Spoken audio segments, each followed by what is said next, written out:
ਸੁਧਾਰੀ। ਸਤਨਾਮ ਸ੍ਰੀ ਵਾਹਿਗੁਰੂ ਸਾਹਿਬ ਜੀ। ਦੋਹਰਾ ਐਮਹੁਤ ਥੋ ਖਾਲਸੇ, ਮੈਥ ਤੁਰਿਓ ਕਰ ਬੁੰਗੇ ਅਕਾਲ ਅਰਦਾਸ। ਜੋ ਜਹ ਰਯਤ ਆਏ ਮਿਲੇ, ਰਹਿ ਪਿੰਡ ਉਸੈ ਸਿੰਘ ਪਾਸ। ਵਾਹਿਗੁਰੂ ਜੀ ਕਾ ਖਾਲਸਾ, ਵਾਹਿਗੁਰੂ ਜੀ ਕੀ ਫਤਿਹ। ਸਤਿਗੁਰਾਂ ਦੀ ਸਾਜੀ ਨਵਾਜੀ ਹੋਈ ਪਰਮ ਸਤਿਕਾਰਯੋਗ ਗੁਰੂ ਖਾਲਸਾ ਸਾਧ ਸੰਗਤ ਮਾਈ ਭਾਈ, ਆਪ ਜੀ ਗੁਰੂ ਚਰਨਾਂ ਵਿੱਚ ਹਾਜ਼ਰੀਆਂ ਭਰ ਕੇ ਆਪਣੇ ਜੀਵਨ ਦੀਆਂ ਕੀਮਤੀ ਘੜੀਆਂ ਨੂੰ ਸਫਲਿਆਂ ਕਰ ਰਹੇ ਹੋ ਔਰ ਗੁਰੂ ਕੀ ਪਵਿੱਤਰ ਪਾਵਨ ਬਾਣੀ ਦਾ ਅੰਮ੍ਰਿਤਮਈ ਕੀਰਤਨ ਸਰਵਣ ਕੀਤਾ ਹੈ। ਗੁਰੂ ਖਾਲਸੇ ਪੰਥ ਦੀ ਇਤਿਹਾਸ ਕਥਾ ਜੋ ਕਿ 18ਵੀਂ ਸਦੀ ਦੇ ਵਿੱਚ 10ਵੇਂ ਪਾਤਸ਼ਾਹ ਗੁਰੂ ਗੋਬਿੰਦ ਸਿੰਘ ਸਾਹਿਬ ਜੀ ਮਹਾਰਾਜ ਨੇ ਜੋ ਪੰਥ ਸਾਜਿਆ ਸੀ, ਉਸ ਪੰਥ ਨੂੰ ਮਹਾਰਾਜ ਨੇ ਇੱਕ ਸੁਪਨਾ ਦਿੱਤਾ ਸੀ, ਰਾਜ ਕਰੇਗਾ ਖਾਲਸਾ, ਆਖੀ ਰਹੇ ਨਾ ਕੋਏ। ਖੁਆਰ ਹੋਏ ਸਭ ਮਿਲेंगे, ਬਚੇ ਸ਼ਰਨ ਜੋ ਹੋਏ। ਉਹ ਲੋਕ ਸਨ ਜਿਹੜੇ ਸਦੀਆਂ ਤੋਂ ਗੁਲਾਮੀ ਦੀਆਂ ਜੰਜੀਰਾਂ ਵਿੱਚ ਜਕੜੇ ਹੋਏ, ਬਹੁਤ ਜ਼ਿਆਦਾ ਪਰੇਸ਼ਾਨੀ ਦੇ ਵਿੱਚ ਸਦੀਆਂ ਬਤੀਤ ਕੀਤੀਆਂ ਸਨ। ਉਹਨਾਂ ਲੋਕਾਂ ਨੂੰ ਸੁੱਖ ਦਾ ਸਾਹ ਲਿਆਉਣ ਵਾਸਤੇ 10ਵੇਂ ਪਾਤਸ਼ਾਹ ਨੇ ਖੰਡੇ ਦਾ ਅੰਮ੍ਰਿਤ ਛਕਾਇਆ ਸੀ ਔਰ ਬਚਨ ਕੀਤਾ ਸੀ, ਇਨ ਗਰੀਬ ਸਿੱਖਨ ਕੋ ਦਹਿਓ ਪਾਤਸ਼ਾਹੀ। ਇਨ ਗਰੀਬ ਸਿੱਖਨ ਕੋ ਦਹਿਓ ਪਾਤਸ਼ਾਹੀ, ਇਹ ਯਾਦ ਕਰੈ ਹਮਰੀ ਗੁਰਿਆਈ। ਤੇ ਗੁਰੂ ਸਾਹਿਬ ਜੀ ਦਾ, ਧੰਨ ਗੁਰੂ ਗੋਬਿੰਦ ਸਿੰਘ ਸਾਹਿਬ ਜੀ ਦਾ ਉਹ ਸੁਪਨਾ ਸਾਕਾਰ ਹੋਣ ਤੇ ਆ ਗਿਆ ਹੈ। ਸਿੰਘਾਂ ਨੇ ਵੱਡੇ ਵੱਡੇ ਕਿਲੇ ਫਤਿਹ ਕਰਨੇ ਸ਼ੁਰੂ ਕਰ ਦਿੱਤੇ। ਜਥੇਦਾਰ ਹਰੀ ਸਿੰਘ ਭੰਗੀ ਨੇ ਚੜ੍ਹਤ ਸਿੰਘ ਸੂਕਰ ਚੱਕੀਆ, ਜੱਸਾ ਸਿੰਘ ਰਾਮਗੜੀਆ, ਜੈ ਸਿੰਘ ਕਨਈਆ ਤੇ ਗਿਆਨ ਕਰਮ ਸਿੰਘ ਨਕਈ, ਇਹਨਾਂ ਮਿਸਲਾਂ ਨੇ ਕਸੂਰ ਤੇ ਕਬਜ਼ਾ ਕਰ ਲਿਆ ਔਰ ਬੁੱਢਾ ਦਲ ਬਾਬਾ ਜੱਸਾ ਸਿੰਘ ਆਹਲੂਵਾਲੀਆ ਨੇ ਜਲੰਧਰ ਤੇ ਹੁਸ਼ਿਆਰਪੁਰ ਤੇ ਕਬਜ਼ਾ ਕਰ ਲਿਆ। ਦੁਆਬੇ ਵਿੱਚ ਬੁੱਢਾ ਦਲ ਤੇ ਮਾਝੇ ਵਿੱਚ ਤਰਨਾ ਦਲ, ਇਹ ਦੋਵੇਂ ਖਾਲਸੇ ਦੇ ਵੱਡੇ ਦਲ ਵੱਡੀਆਂ ਹਕੂਮਤਾਂ ਦੇ ਮਾਲਕ ਬਣ ਗਏ ਤੇ ਪਠਾਣਾ ਦੀ ਲੱਕ ਤੋੜ ਕੇ ਰੱਖ ਦਿੱਤੀ ਕਸੂਰ ਦੇ ਵਿੱਚ। ਤੇ ਬਿਸੰਬਰ ਦਾਸ ਜੋ ਦੀਨਾ ਬੇਗ ਦਾ ਦੀਵਾਨ ਜਲੰਧਰ ਦੇ ਵਿੱਚ ਰਾਜ ਕਰ ਰਿਹਾ ਸੀ, ਉਹਨੂੰ ਵੀ ਸਿੰਘਾਂ ਨੇ ਝਟਕ ਦਿੱਤਾ। ਬਿਸੰਬਰ ਦਾਸ ਦੇ ਮਰਨ ਤੋਂ ਬਾਅਦ ਦੁਆਬਾ ਸਾਰਾ ਹੀ ਖਾਲਸੇ ਦੇ ਥੱਲੇ ਹੋ ਗਿਆ। ਉਸ ਵੇਲੇ ਰਾਖੀ ਸਿਸਟਮ ਸ਼ੁਰੂ ਹੋਇਆ। ਸਿੰਘਾਂ ਦੇ 2-2 4-4 ਸਿੰਘ ਵੀ ਜਿਹੜੇ ਪਿੰਡ ਵਿੱਚ ਜਾਂਦੇ ਸਨ, ਉੱਥੋਂ ਦੀਆਂ ਪਿੰਡਾਂ ਦੀਆਂ ਪੰਚਾਇਤਾਂ ਨੂੰ ਬੁਲਾ ਕੇ ਕਹਿ ਦਿੰਦੇ ਸਨ ਵੀ ਇਹ ਪਿੰਡ ਹੁਣ ਸਿੰਘਾਂ ਦਾ ਹੋ ਗਿਆ। ਤੇ ਪਿੰਡ ਵਾਲੇ ਕਹਿੰਦੇ ਸੀ, ਠੀਕ ਹੈ ਬਾਬਾ ਜੀ, ਅਸੀਂ ਹੁਣ ਟੈਕਸ ਤੁਹਾਨੂੰ ਹੀ ਦਿਆ ਕਰਾਂਗੇ। ਇੱਦਾਂ ਪੰਜਾਬ 'ਚ ਖਾਲਸੇ ਨੇ ਟੈਕਸ ਉਗਰਾ ਕੇ ਮੁਗਲੀਆ ਸਰਕਾਰ ਨੂੰ ਪੂਰੀ ਤਰ੍ਹਾਂ ਕਮਜ਼ੋਰ ਕਰ ਦਿੱਤਾ ਤੇ ਖਾਲਸੇ ਰਾਜ ਦੀਆਂ ਜਿਹੜੀਆਂ ਬੁਨਿਆਦਾਂ ਸਨ ਉਹ ਪੱਕੀਆਂ ਕਰ ਦਿੱਤੀਆਂ। ਉਹ ਕਥਾ ਅੱਜ ਦੇ ਪ੍ਰਕਰਣ 'ਚ ਆਪ ਜੀ ਸਰਵਣ ਕਰੋਗੇ।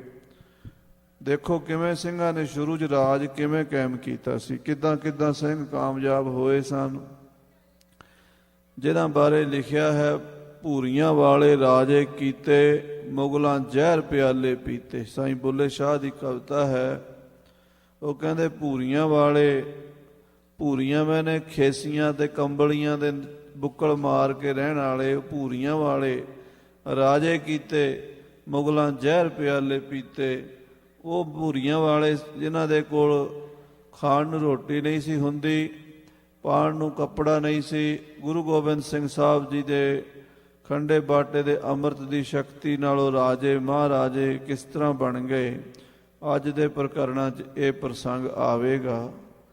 ਮਨ ਬਿਰਤੀਆਂ ਸਤਿਗੁਰਾਂ ਦੇ ਚਰਨਾਂ ਨਾਲ ਜੋੜ ਕੇ ਕਥਾ ਦਾ ਆਨੰਦ ਮਾਣੀਏ। ਆਖੀਏ ਸਤਿਨਾਮ ਸ੍ਰੀ ਵਾਹਿਗੁਰੂ ਸਾਹਿਬ ਜੀ। ਸਤਿਨਾਮ ਸ੍ਰੀ ਵਾਹਿਗੁਰੂ ਸਾਹਿਬ ਜੀ। ਦੋਹਰਾ ਐਮ ਹੁਤ ਥੋ ਖਾਲਸੋ ਮਿਥ ਤੁਰਿਓ ਕਰ ਬੁੰਗੈ ਅਕਾਲ ਅਰਦਾਸ। ਇਸ ਤਰ੍ਹਾਂ ਸ੍ਰੀ ਅਕਾਲ ਤਖਤ ਸਾਹਿਬ ਜੀ ਤੇ ਖਾਲਸੇ ਨੇ ਮਤਾ ਕੀਤਾ ਵੀ ਹੁਣ ਆਪਾਂ ਨੂੰ ਇਲਾਕੇ ਮੰਨ ਲੈਣੇ ਚਾਹੀਦੇ। ਜਿਹੜੇ ਕੰਮ ਦੇ ਲਈ ਆਪਾਂ ਇੰਨੇ ਸਮਿਆਂ ਤੋਂ ਲੜ ਰਹੇ ਹਾਂ, 50-60 ਸਾਲ ਲਗਾਤਾਰ ਹੋ ਗਏ ਸਿੰਘਾਂ ਨੂੰ ਲੜਦਿਆਂ, ਕਈ ਪੀੜ੍ਹੀਆਂ ਵਿੱਚ ਬੀਤ ਗਈਆਂ, ਲੱਖਾਂ ਸ਼ਹੀਦੀਆਂ ਹੋ ਗਈਆਂ। ਹੁਣ ਸਾਨੂੰ ਰਾਜ ਖੋਹਣਾ ਚਾਹੀਦਾ ਹੈ। ਸ੍ਰੀ ਅਕਾਲ ਬੁੰਗੇ ਤੇ ਅਰਦਾਸਾਂ ਕਰਕੇ ਗੁਰਮਤਾ ਸੋਧ ਕੇ ਸਾਰੇ ਸਿੰਘ ਚੱਲ ਪਏ ਹਨ। ਜੋ ਯਹ ਰਯਤ ਆਏ ਮਿਲੈ ਰਹਿ ਪਿੰਡ ਉਸੈ ਸਿੰਘ ਪਾਸ।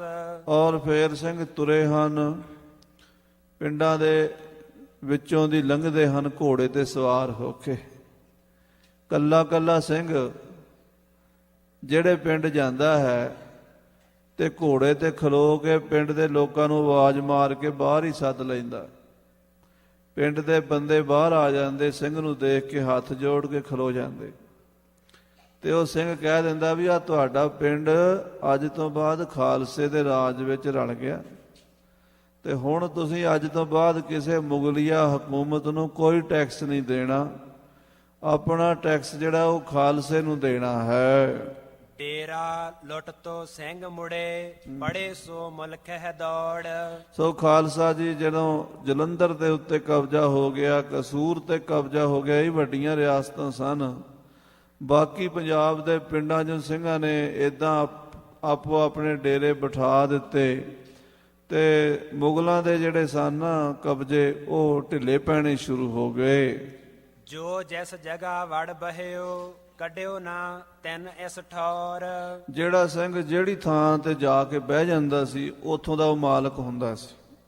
ਇਹ ਸਾਰੇ ਸਿੰਘਾਂ ਦੀ ਏਕਤਾ ਸੀ ਇਸ ਮਾਮਲੇ ਵਿੱਚ ਵੀ ਜਿਹੜੀ ਰਿਆਸਤ ਦੇ ਉੱਤੇ ਜਾਂ ਜਿਹੜੇ ਪਿੰਡ ਦੇ ਉੱਤੇ ਜਿਹੜੇ ਸਿੰਘ ਨੇ ਕਹਿਤਾ ਵੀ ਇਹ ਮੇਰਾ ਹੈ, ਦੂਜੇ ਕਹਿੰਦੇ ਸੀ ਠੀਕ ਹੈ, ਜਿਹੜਾ ਤੂੰ ਮੰਨ ਲਿਆ ਉਹ ਤੇਰਾ, ਜਿਹੜਾ ਮੈਂ ਮੰਨ ਲਿਆ ਮੇਰਾ। ਇੱਦਾਂ ਹੋ ਗਿਆ। 12 ਮਿਸਲਾਂ ਦੇ ਵਿੱਚੋਂ ਸਾਧ ਸੰਗਤ ਜੀ ਜਿਹੜੇ ਜਿਹੜੇ ਅੱਗੇ ਛੋਟੇ ਜਥੇ ਸਨ ਸਿੰਘਾਂ ਦੇ, ਉਹਨਾਂ ਨੇ ਆਪਣੇ ਆਪਣੇ ਇਲਾਕੇ ਮੱਲਣੇ ਸ਼ੁਰੂ ਕਰ ਦਿੱਤੇ। ਚੌਪਈ ਜੈਸੇ ਪੈਰ ਜਹਾਂ ਕੋ ਪੜ ਰਹੇ ਹੋ। ਜਿਹਦਾ ਪੈਰ ਜਿੱਥੇ ਜਿੱਥੇ ਪੈ ਗਿਆ, ਜਿੱਥੇ ਜਿੱਥੇ ਕਿਸੇ ਦਾ ਘੋੜਾ ਫਿਰ ਗਿਆ, ਉਹ ਉੱਥੋਂ ਦਾ ਮਾਲਕ ਬਣ ਗਿਆ। ਇਸ ਤਰ੍ਹਾਂ ਖਾਲਸੇ ਨੇ ਪੰਜਾਬ ਦੇ ਪਿੰਡਾਂ ਤੇ ਕਬਜ਼ੇ ਕੀਤੇ ਸਨ। ਕਿਸੈ ਨਿਕਾਰਤ ਨਾ ਕੋ ਭਇਓ। ਤੇ ਦੂਸਰੇ ਸਿੰਘ ਕਿਸੇ ਨੂੰ ਇਹ ਨਹੀਂ ਸੀ ਕਹਿੰਦੇ ਵੀ ਤੂੰ ਨਿਕਲ ਇੱਥੋਂ, ਮੇਰਾ ਪਿੰਡ ਹੈ। ਆਪਸ 'ਚ ਇੰਨੀ ਏਕਤਾ ਸ਼ੁਰੂ ਵਿੱਚ ਸਿੰਘਾਂ 'ਚ ਸੀਗੀ, ਬਾਅਦ ਵਿੱਚ ਤਾਂ ਨਹੀਂ ਰਹੀ, ਪਰ ਸ਼ੁਰੂ ਵਿੱਚ ਖਾਲਸੇ 'ਚ ਮਤਾ ਸੀ ਜਿਹੜੇ ਪਿੰਡ ਬੈਠ ਗਿਆ ਕੋਈ, ਉਹ ਪਿੰਡ ਉਹਦਾ ਹੈ। ਦੂਸਰਾ ਉਹਨੂੰ ਇਹ ਨਹੀਂ ਸੀ ਕਹਿੰਦਾ ਤੂੰ ਇੱਥੋਂ ਚਲਾ ਜਾ, ਉਹਨੂੰ ਕੱਢਦੇ ਨਹੀਂ ਸਨ ਉੱਥੋਂ। ਛੋਟੀ ਜਗ੍ਹਾ ਲੱਖ ਛੋਟੇ ਵੜੇ। ਛੋਟੀਆਂ ਥਾਵਾਂ ਤੇ ਛੋਟੇ ਸਰਦਾਰ ਬਣ ਗਏ। ਜੇ ਮੰਨ ਲਓ ਕੋਈ ਘੋੜਸਵਾਰ ਇਕੱਲਾ ਹੀ ਸਿੰਘ ਸੀ ਤੇ ਉਹਨੇ ਇੱਕ ਪਿੰਡ ਤੇ ਜਾ ਕੇ ਕਹਿਤਾ ਇਹ ਪਿੰਡ ਮੇਰਾ ਹੈ ਤੇ ਉਹ ਪਿੰਡ ਉਹਦਾ ਮੰਨ ਲਿਆ ਗਿਆ। ਜੇ ਕਿਸੇ ਨੇ 10 ਪਿੰਡਾਂ ਤੇ ਕਬਜ਼ਾ ਕੀਤਾ, 10 ਪਿੰਡ ਉਹਦੇ ਮੰਨ ਲਏ ਗਏ। ਛੋਟੀ ਜਗ੍ਹਾ ਲੱਖ ਛੋਟੇ ਬੜੇ। ਛੋਟਿਆਂ ਪਿੰਡਾਂ ਵਿੱਚ ਥੋੜੇ ਛੋਟੇ ਛੋਟੇ ਜਥੇਦਾਰ ਬਣ ਗਏ। ਵੱਡ ਸ਼ਹਿਰਨ ਸਰਦਾਰ ਵੱਡ ਖੜੇ। ਵੱਡੇ ਸ਼ਹਿਰਾਂ ਵਿੱਚ ਮਿਸਲਾਂ ਦੇ ਸਰਦਾਰ ਵੱਡੇ ਵੜ ਗਏ। ਜਿਵੇਂ ਕਸੂਰ ਹੈ, ਇਸੇ ਤਰ੍ਹਾਂ ਜਲੰਧਰ ਹੈ। ਇਹ ਜਿਹੜੇ ਵੱਡੇ ਸੂਬੇ ਹਨ, ਇਹਨਾਂ ਵੱਡਿਆਂ ਸੂਬਾਂ ਦੇ ਮਾਲਕ ਵੱਡੇ ਸਰਦਾਰ ਜੱਸਾ ਸਿੰਘ ਆਹਲੂਵਾਲੀਆ, ਚੜ੍ਹ ਸਿੰਘ ਸੂਕਰ ਚੱਕੀਆ, ਹਰੀ ਸਿੰਘ ਭੰਗੀ, ਜੱਸਾ ਸਿੰਘ ਰਾਮਗੜੀਆ, ਇੱਦਾਂ ਦੇ ਸਿੰਘ ਸਰਦਾਰ ਬਣ ਗਏ। ਕਿਨੈ ਸਾਕ ਕਿਨ ਸਿਆਨ ਕੱਢ ਲਈ। ਤੇ ਪਿੰਡਾਂ 'ਚ ਜਦੋਂ ਸਿੰਘ ਗਏ, ਕਿਸੇ ਨੇ ਤੇ ਕਿਸੇ ਪਿੰਡ 'ਚ ਆਪਣਾ ਰਿਸ਼ਤਾ ਕੱਢ ਜਾਣ ਲਿਆ ਵੀ ਉਹ ਫਲਾਣਾ ਮੇਰੇ ਮਾਮੇ ਦਾ ਅੱਗੋਂ ਸਹੁਰਾ ਲੱਗਦਾ, ਉਹ ਮੇਰੀ ਮਾਸੀ ਦਾ ਕੋਈ ਰਿਸ਼ਤੇਦਾਰ ਲੱਗਦਾ, ਉਹ ਰਿਸ਼ਤੇਦਾਰੀਆਂ ਕੱਢ ਲਈਆਂ। ਜਿੱਥੇ ਰਿਸ਼ਤੇਦਾਰੀ ਉਹ ਸਾਡਾ ਕਹਿੰਦੇ, ਤੇ ਜਿੱਥੇ ਨਹੀਂ ਰਿਸ਼ਤੇਦਾਰੀ ਉਥੇ ਜਾਣ ਪਛਾਣ ਕੋਈ ਨਾ ਕੋਈ ਬਣਾ ਲਈ। ਤੇ ਜਾਣ ਪਛਾਣ ਦੇ ਨਾਲ ਜਾ ਕੇ ਉਹਨਾਂ ਪਿੰਡਾਂ ਵਾਲਿਆਂ ਨੂੰ ਸਿੰਘਾਂ ਨੇ ਸੁਣਾ ਦਿੱਤਾ ਵੀ ਸਾਡਾ ਇਲਾਕਾ ਹੈ, ਇਹ ਸਾਡਾ ਪਿੰਡ ਹੈ। ਕਿਨੈ ਰੈਯਤ ਸੋ ਮਰਜੀ ਕਈ। ਕਈਆਂ ਨੇ ਰਈਅਤ ਨਾਲ ਹੀ ਮਰਜ਼ੀ ਮਿਲਾ ਲਈ। ਰਈਅਤ ਮੈਨੇ ਪਰਜਾ, ਜਿਹੜੇ ਪਿੰਡਾਂ ਦੇ ਲੋਕ ਉਹ ਆਪ ਹੀ ਕਹਿਣ ਲੱਗ ਪਏ ਵੀ ਸਰਦਾਰ ਜੀ ਇਹ ਇਲਾਕਾ ਤੁਸੀਂ ਸਾਂਭ ਲਓ ਸਾਡਾ, ਅਸੀਂ ਤੁਹਾਨੂੰ ਟੈਕਸ ਦੇਵਾਂਗੇ, ਅਸੀਂ ਨਹੀਂ ਦੇਣਾ ਮੁਗਲਾਂ ਨੂੰ, ਅਸੀਂ ਮੁਗਲਾਂ ਤੋਂ ਬੜੇ ਤੰਗ ਹਾਂ, ਮੁਗਲ ਸਾਨੂੰ ਲੁੱਟਦੇ ਹਨ, ਜਦੋਂ ਅਬਦਾਲੀ ਆਉਂਦਾ ਤੇ ਸਾਡੀ ਮਦਦ ਨਹੀਂ ਕਰਦੇ। ਪੰਜਾਬ ਦੇ ਲੋਕ ਮੁਗਲਾਂ ਤੋਂ ਤੇ ਪਠਾਣਾਂ ਤੋਂ ਦੋਵਾਂ ਤੋਂ ਤੰਗ ਸਨ। ਪੰਜਾਬ ਦੀ ਪਬਲਿਕ ਦੀ ਪਰੇਸ਼ਾਨੀ ਸੀ ਕਿ ਟੈਕਸ ਤਾਂ ਮੁਗਲਿਆ ਸਰਕਾਰ ਲੈ ਜਾਂਦੀ ਸੀ, ਲਾਹੌਰ ਦਰਬਾਰ ਤੋਂ ਟੈਕਸ ਉਗਰਾ ਕੇ ਦਿੱਲੀ ਭੇਜ ਦਿੱਤਾ ਜਾਂਦਾ ਸੀ। ਹੁਣ ਜਿਨ੍ਹਾਂ ਤੋਂ ਟੈਕਸ ਲਈਏ ਉਹਨਾਂ ਦੀ ਜਾਨ ਬਚਾਉਣ ਦੀ ਜ਼ਿੰਮੇਵਾਰੀ ਵੀ ਤਾਂ ਸਰਕਾਰ ਦੀ ਹੁੰਦੀ ਹੈ, ਉਹਨਾਂ ਦੇ ਮਾਲ ਮੱਤੇ ਦੀ ਰਾਖੀ, ਚੋਰਾਂ ਡਾਕੂਆਂ ਤੋਂ ਬਚਾਉਣਾ। ਪਰ ਜਦੋਂ ਅਬਦਾਲੀ ਵਰਗੇ ਪਠਾਨ ਚੜ੍ਹ ਕੇ ਆਉਂਦੇ ਸੀਗੇ ਉਦੋਂ ਮੁਗਲ ਉਹਨਾਂ ਨਾਲ ਰਲ ਜਾਂਦੇ ਸੀ ਤੇ ਚੁੱਪ ਕਰਕੇ ਉਹ ਲੁੱਟ ਕੇ ਸਾਰਿਆਂ ਨੂੰ ਉਹ ਫਿਰ ਲੈ ਜਾਂਦੇ ਸੀ। ਪਬਲਿਕ ਕਹਿੰਦੀ ਸੀ ਵੀ ਜੇ ਸਾਨੂੰ ਮੁਗਲਾਂ ਨੇ ਬਚਾਉਣਾ ਨਹੀਂ ਹੈ ਪਠਾਣਾਂ ਤੋਂ, ਹਮਲਾਵਰਾਂ ਤੋਂ, ਤੇ ਅਸੀਂ ਮੁਗਲਾਂ ਤੋਂ ਕੀ ਲੈਣਾ। ਉਹ ਸਿੰਘ ਸਾਡੇ ਰਾਖੇ ਹਨ, ਸਾਡੇ ਭਰਾ ਹਨ, ਸਾਡੇ ਪਿੰਡਾਂ 'ਚੋਂ ਪੈਦਾ ਹੋਏ ਨੇ। ਤੇ ਉਸ ਵੇਲੇ ਲੋਕਾਂ ਨੂੰ ਇਹ ਸਮਝ ਆਈ ਵੀ ਜੇ ਸਿੱਖਾਂ ਦਾ ਰਾਜ ਬਣ ਜਾਵੇ ਤੇ ਸਾਡਾ ਪੰਜਾਬੀਆਂ ਦਾ ਰਾਜ ਹੋਵੇਗਾ ਤੇ ਅਸੀਂ ਦੁਸ਼ਮਣ ਦੇ ਬਾਹਰਲੇ ਮੁਲਕ ਦੇ ਹਮਲਾਵਰਾਂ ਤੋਂ ਬਚ ਸਕਾਂਗੇ, ਜਿਹੜਾ ਸਦੀਆਂ ਤੋਂ ਜ਼ਰਾ ਖੈਬਰ ਦਾ ਰਾਹ ਖੁੱਲ੍ਹਾ ਸੀਗਾ। ਉਸ ਵੇਲੇ ਤੇ ਸਾਧ ਸੰਗਤ ਜੀ ਪੰਜਾਬ ਦੇ ਵਿੱਚ ਲੋਕ ਘਰ 'ਚ ਥਾਲੀ, ਕੌਲੀ, ਗਲਾਸ, ਭਾਂਡਾ ਵੀ ਜਿਹੜਾ ਪਿੱਤਲ ਤਾਂਬੇ ਦਾ ਨਹੀਂ ਸੀ ਰੱਖ ਪਾਉਂਦੇ, ਮਿੱਟੀ ਦੇ ਭਾਂਡੇ ਲੋਕ ਰੱਖਦੇ ਸੀਗੇ। ਕਿਉਂ? ਜਦੋਂ ਅਬਦਾਲੀ ਚੜ੍ਹ ਕੇ ਆਉਂਦਾ ਸੀ ਲੋਕਾਂ ਦੇ ਘਰ ਗਲਾਸ, ਕੌਲੀ, ਭਾਂਡਾ ਕੁਛ ਨਹੀਂ ਸੀ ਛੱਡਦਾ, ਸਭ ਚੁੱਕ ਕੇ ਲੈ ਜਾਂਦਾ ਸੀ। ਉਦੋਂ ਦੀ ਕਹਾਵਤ ਹੈ ਵੀ ਖਾਧਾ ਪੀਤਾ ਲਾਏ ਦਾ, ਬਾਕੀ ਅਹਿਮਦ ਸ਼ਾਹ ਦਾ। ਜੋ ਖਾ ਪੀ ਲਿਆ ਉਹ ਆਪਣਾ, ਬਾਕੀ ਅਹਿਮਦ ਸ਼ਾਹ ਨੇ ਲੈ ਜਾਣਾ। ਜੇ ਦਾਣੇ ਪਏ ਜ਼ਿਆਦਾ ਘਰ ਦੇ ਵਿੱਚ ਤੇ ਭੜੋਲੇ 'ਚੋਂ ਦਾਣੇ ਵੀ ਚੁੱਕ ਕੇ ਲੈ ਜਾਣੇ ਉਹਨਾਂ ਨੇ। ਜੇ ਕਿਸੇ ਦੇ ਘਰ ਕੋਈ ਭੇਡ, ਬੱਕਰੀ, ਗਾਂ, ਮੱਝ, ਕੋਈ ਜਾਨਵਰ ਹੈ ਤੇ ਉਹ ਵੀ ਲਿਜਾ ਕੇ ਉਹਨੂੰ ਵੀ ਮਾਰ ਕੇ ਖਾ ਲੈਣਾ। ਲੋਕਾਂ ਦੀਆਂ ਧੀਆਂ ਭੈਣਾਂ ਤੱਕ ਚੁੱਕ ਕੇ ਅਬਦਾਲੀ ਲੈ ਜਾਂਦਾ ਸੀ ਤੇ ਜਾ ਕੇ ਕਾਬਲ ਦੇ ਬਾਜ਼ਾਰਾਂ 'ਚ ਟਕੇ ਟਕੇ ਤੇ ਵੇਚ ਦਿੰਦੇ ਸੀਗੇ। ਨੌਜਵਾਨ ਬੱਚਿਆਂ ਨੂੰ, ਉਹਨਾਂ ਲੜਕਿਆਂ ਨੂੰ ਵੀ ਗੁਲਾਮ ਬਣਾ ਕੇ ਲੈ ਜਾਂਦੇ ਸੀ ਤੇ ਗੁਲਾਮਾਂ ਦੀ ਮੰਡੀ 'ਚ ਵੇਚ ਦਿੰਦੇ ਸੀਗੇ। ਯਾਨੀ ਪੰਜਾਬ ਦਾ ਇੱਕ ਤਰ੍ਹਾਂ ਨਾਲ ਉਹਨਾਂ ਨੇ ਲੁੱਟਣ ਵਾਸਤੇ ਸ਼ਿਕਾਰਗਾਹ ਬਣਾਈ ਹੋਈ ਸੀ।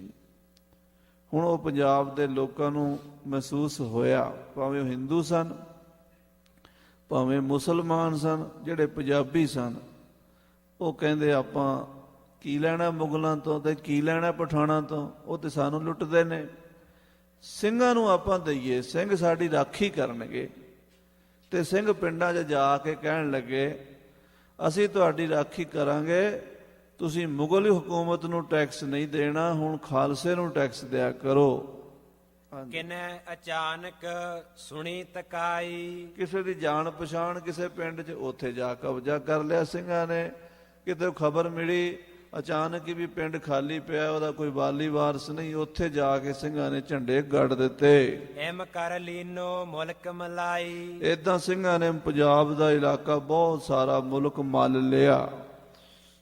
ਵੱਡੀ ਠਕਰਾਇਤ ਕੀ ਜੋ ਜਗ੍ਹਾ। ਜਿਹੜੀਆਂ ਵੱਡੀਆਂ ਠੁਕਰਾਇਤ ਦੀਆਂ ਜਗ੍ਹਾ ਯਾਨੀ ਹਕੂਮਤ ਦੇ ਵੱਡੇ ਟਿਕਾਣੇ ਸਨ, ਜਿਵੇਂ ਕਸੂਰ ਹੈ, ਜਲੰਧਰ ਹੈ, ਹੁਸ਼ਿਆਰਪੁਰ ਹੈ, ਇਸੇ ਤਰ੍ਹਾਂ ਗੁਜਰਾਂਵਾਲਾ ਹੈ, ਹੋਰ ਜਿਹੜੇ ਪੁਰਾਣੇ ਵੱਡੇ ਸ਼ਹਿਰ ਹਨ। ਸੋ ਸਰਦਾਰਨ ਵੱਡ ਗੱਲ ਲਗਾ। ਉਹ ਵੱਡੇ ਸਰਦਾਰਾਂ ਨੇ ਉੱਥੇ ਰਾਜ ਬਣਾ ਲਿਆ ਆਪਣਾ।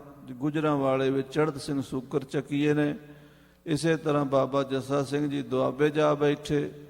ਬਾਕੀ ਸਰਦਾਰਾਂ ਨੇ ਵੀ ਆਪਣੇ ਆਪਣੇ ਇਲਾਕੇ ਮੱਲਣੇ ਸ਼ੁਰੂ ਕਰ ਦਿੱਤੇ। ਜਨ ਜਨ ਮਰਜੀ ਸਾਥ ਰਇਤ ਲੜਾਈ। ਜਿਹੜੇ ਜਿਹੜੇ ਇਲਾਕੇ ਦੇ ਲੋਕਾਂ ਦੀ ਮਰਜ਼ੀ ਜਿਹੜੇ ਜਿਹੜੇ ਸਰਦਾਰ ਨਾਲ ਰਲੀ। ਜਿਵੇਂ ਮੰਨ ਲਓ ਕਿਸੇ ਇਲਾਕੇ ਦੇ 10-20 ਪਿੰਡਾਂ ਦੇ ਬੰਦੇ ਗਏ ਬਾਬਾ ਜੱਸਾ ਸਿੰਘ ਕੋਲ ਕਿ ਸਰਦਾਰ ਜੀ ਅਸੀਂ ਤਾਂ ਤੁਹਾਡੀ ਪਰਜਾ ਬਣਨਾ ਚਾਹੁੰਦੇ ਹਾਂ, ਤੁਸੀਂ ਸਾਡੀ ਰਾਖੀ ਕਰੋ। ਬਾਬੇ ਜੱਸਾ ਸਿੰਘ ਨੇ ਆਖਿਆ ਇਹ ਪਿੰਡ ਸਾਡੇ ਹਨ, ਅਸੀਂ ਇਹਨਾਂ ਦੀ ਰਾਖੀ ਕਰਾਂਗੇ। ਕੁਝ ਚੜ੍ਹਤ ਸਿੰਘ ਕੋਲ ਚਲੇ ਗਏ, ਗੁਜਰਾਂਵਾਲੇ ਦੇ ਇਲਾਕੇ ਦੇ ਲੋਕ, ਉਹ ਕਹਿੰਦੇ ਚੜ੍ਹਤ ਸਿੰਘ ਜੀ ਸਾਡੀ ਰਾਖੀ ਕਰੋ। ਉਹਨਾਂ ਨੇ ਗੁਜਰਾਂਵਾਲੇ ਤੇ ਕਬਜ਼ਾ ਕਰ ਲਿਆ। ਜਿਨ੍ਹਾਂ ਜਿਨ੍ਹਾਂ ਲੋਕਾਂ ਨੇ ਮਰਜ਼ੀ ਦੇ ਨਾਲ ਖਾਲਸੇ ਨੂੰ ਸੱਦਾ ਦਿੱਤਾ, ਖਾਲਸੇ ਨੇ ਉਹਨਾਂ ਦੇ ਇਲਾਕਿਆਂ ਉੱਤੇ ਰਾਜ ਕਾਇਮ ਕਰ ਲਏ। ਓਨ ਓਨ ਸੋ ਗਲ ਬਹੁ ਬਨ ਆਈ। ਹਾਂ, ਉਹਨਾਂ ਦੇ ਨਾਲ ਬੜੀ ਗੱਲ ਬਣ ਗਈ ਉਹਨਾਂ ਦੀ। ਭਾਵ ਸਿੰਘਾਂ ਦਾ ਤੇ ਇਲਾਕੇ ਦੇ ਲੋਕਾਂ ਦਾ ਆਪਸ ਵਿੱਚ ਮਤਾ ਰਲ ਗਿਆ। ਜਿਨ ਜਿਨ ਰਹਿਤ ਸੋ ਸਤਾਬ ਗਵਾਈ। ਜਿਹੜੇ ਲੋਕ ਕੁਝ ਹੌਲੇ ਕਿਸਮ ਦੇ ਵੀ ਸਨ ਸਿੱਖਾਂ ਵਿੱਚ, ਕਿਉਂਕਿ ਚੰਗੇ ਮਾੜੇ ਹਰ ਕੌਮ 'ਚ ਹੁੰਦੇ ਆ, ਜਿਹੜੇ ਪਰਜਾ ਨਾਲ ਬਣਾ ਕੇ ਨਹੀਂ ਸੀ ਰੱਖ ਸਕੇ, ਰਈਅਤ ਨਾਲ ਛੇਤੀ ਵਿਗਾੜ ਲਈ। ਰਾਜੇ ਬਣੇ ਪਰ ਰਾਜ ਕਰਨਾ ਨਹੀਂ ਆਇਆ। ਲੋਕਾਂ ਨੇ ਦੇਖਿਆ ਵੀ ਅਸੀਂ ਗਲਤ ਬੰਦਿਆਂ ਨੂੰ ਹਕੂਮਤ ਦੇ ਬੈਠੇ ਹਾਂ, ਇਹ ਸਾਨੂੰ ਸੁੱਖ ਨਹੀਂ ਦੇਣਗੇ। ਜਿਵੇਂ ਭੰਗੀਆਂ ਦੇ ਵਿੱਚੋਂ ਬਾਅਦ ਦੇ ਵਿੱਚ ਕਥਾ ਆਉਂਦੀ ਹੈ, ਅਜੇ ਤਾਂ ਨਹੀਂ, ਜਦੋਂ ਸਰਦਾਰ ਹਰੀ ਸਿੰਘ ਭੰਗੀ ਦੇ ਚੜ੍ਹਾਈ ਕਰ ਜਾਣ ਤੋਂ ਬਾਅਦ ਉਹਨਾਂ ਦੇ ਪਰਿਵਾਰ ਵਿੱਚੋਂ ਸਰਦਾਰ ਗੁਲਾਬ ਸਿੰਘ, ਚੇਤ ਸਿੰਘ, ਇਹ ਭੰਗੀਆਂ ਦੀ ਮਿਸਲ ਦੇ ਜਿਹੜੇ ਰਾਜੇ ਹੋਏ ਨੇ, ਇਹ ਲਾਹੌਰ ਦੇ ਮਾਲਕ ਸਨ। 1780, 90, 1800 ਦੇ ਪਹਿਲੇ ਇਹਨਾਂ ਦਾ ਰਾਜ ਸੀਗਾ ਭੰਗੀਆਂ ਦੀ ਮਿਸਲ ਦਾ। ਇਹ ਇਤਨੇ ਲਾਪਰਵਾਹ ਹੋ ਗਏ ਕਿ ਆਪਣੇ ਲੋਕਾਂ ਦਾ ਖਿਆਲ ਹੀ ਨਹੀਂ, ਤੇ ਹਮੇਸ਼ਾ ਸ਼ਰਾਬ ਪੀਣ ਲੱਗ ਪਏ ਤੇ ਨਸ਼ਿਆਂ 'ਚ ਪੈ ਗਏ। ਤੇ ਪਰਜਾ ਦੁਖੀ ਹੋ ਕੇ ਮਹਾਰਾਜਾ ਰਣਜੀਤ ਸਿੰਘ ਜੀ ਕੋਲ ਆਈ ਸੀ ਵੀ ਸਾਨੂੰ ਬਚਾਓ, ਇਹ ਭੰਗੀਆਂ ਨੇ ਤਾਂ ਸਾਡਾ ਜੀਣਾ ਹਰਾਮ ਕਰ ਦਿੱਤਾ ਹੈ, ਲਾਪਰਵਾਹੀ ਕਰਦੇ ਨੇ, ਰਾਜ ਦੀ ਰਾਖੀ ਨਹੀਂ ਕਰਦੇ। ਸੋ ਖਾਲਸਾ ਜੀ ਇਸ ਤਰ੍ਹਾਂ ਦਾ ਵੀ ਕਹਿੰਦੇ ਵਰਤਾਰਾ ਸੀ ਵੀ ਕੁਝ ਲੋਕ ਇਹੋ ਜਿਹੇ ਸਨ ਸਿੱਖਾਂ ਦੇ ਵਿੱਚ ਵੀ ਜਿਹੜੇ ਰਾਜ ਖੋਂਦੇ ਤਾਂ ਸਨ ਪਰ ਕਰਨਾ ਨਹੀਂ ਸੀ ਆਉਂਦਾ, ਪਰਜਾ ਨਾਲ ਵਿਗਾੜ ਵੀ ਲੈਂਦੇ ਸਨ। ਉਹਨੇ ਦੀਨੋਂ ਵਹੀ ਕਢਾਹੀ। ਉਹ ਪਿੰਡਾਂ ਵਾਲਿਆਂ ਨੇ ਹੀ ਉਹਨਾਂ ਨੂੰ ਕਹਿ ਦਿੱਤਾ ਵੀ ਤੁਸੀਂ ਜਾਓ। ਉਹਨਾਂ ਨੇ ਕੱਢ ਦਿੱਤੇ। ਕਿਵੇਂ ਕੱਢ ਦਿੱਤੇ? ਵੱਡੇ ਸਰਦਾਰਾਂ ਨੂੰ ਕਹਿ ਦਿੱਤਾ ਵੀ ਇਹਨਾਂ ਤੋਂ ਸਾਡੀ ਜਾਨ ਛਡਾਓ। ਉਹ ਵੀ ਨਿਕਲ ਗਏ। ਇਸ ਤਰ੍ਹਾਂ ਕਈ ਜਗ੍ਹਾ ਤੇ ਸਿੰਘਾਂ ਦੇ ਕਬਜ਼ੇ ਹੋਏ ਤੇ ਕਈਆਂ ਤੋਂ ਉਖੜੇ। ਐਸੀ ਭਾਂਤ ਭਇਓ ਮੁਲਕ ਸੋ ਮਲ। ਇਸ ਤਰ੍ਹਾਂ ਸਾਰਾ ਪੰਜਾਬ ਜਿਹੜਾ ਸੀ ਉਹ ਸਿੱਖਾਂ ਨੇ ਮੱਲ ਲਿਆ। ਯਾਨੀ ਕਿ ਰਾਵੀ ਤੋਂ ਪਰਲਾ ਪਾਸਾ ਲਹਿੰਦਾ ਪੰਜਾਬ ਵੀ ਤੇ ਚੜ੍ਹਦੇ ਵਾਲਾ ਪੰਜਾਬ ਵੀ, ਜਿਹਨੂੰ ਆਪਾਂ ਅੱਜ ਕੱਲ੍ਹ ਕਹਿੰਦੇ ਆ, ਇਹ ਦੋਵੇਂ ਪੰਜਾਬ ਸਿੱਖਾਂ ਦੇ ਕਬਜ਼ੇ 'ਚ ਆ ਗਏ। ਸੁਣ ਰਤਨ ਸਿੰਘ ਤਿਮ ਕਹੀ ਗੱਲ। ਸੋ ਰਤਨ ਸਿੰਘ ਜੀ ਨੇ ਜੋ ਆਪਣੇ ਬਜ਼ੁਰਗਾਂ ਤੋਂ ਸੁਣੀ ਹੈ ਗੱਲ, ਰਤਨ ਸਿੰਘ ਕਹਿੰਦੇ ਮੈਂ ਉਹ ਲਿਖਦਾ ਹਾਂ ਖਾਲਸਾ ਜੀ ਤੁਹਾਡੇ ਬਜ਼ੁਰਗਾਂ ਦਾ ਇਤਿਹਾਸ।